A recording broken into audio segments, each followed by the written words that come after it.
اعوذ بالله من الشیطان الرجیم. بسم الله الرحمن الرحیم. ملګرو، په نننۍ ویډیو کې موږ ایمان مفصل او ایمان مجمل په معنو سره وایو. شروع کوو.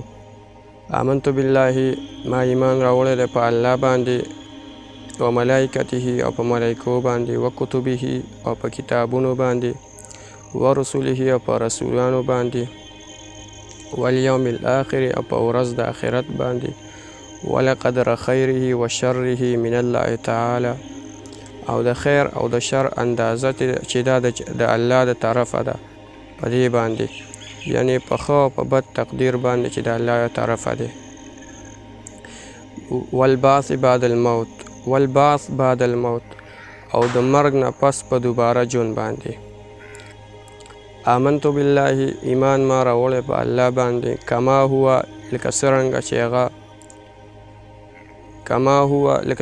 چې هغه د خپلو نومونو سره دی، باسمائه د نومونو سره دی، و صفاته او د صفاتونو سره دی، وقبلت جمیع احکامه او ما قبول کړي دي ټول احکامات د الله.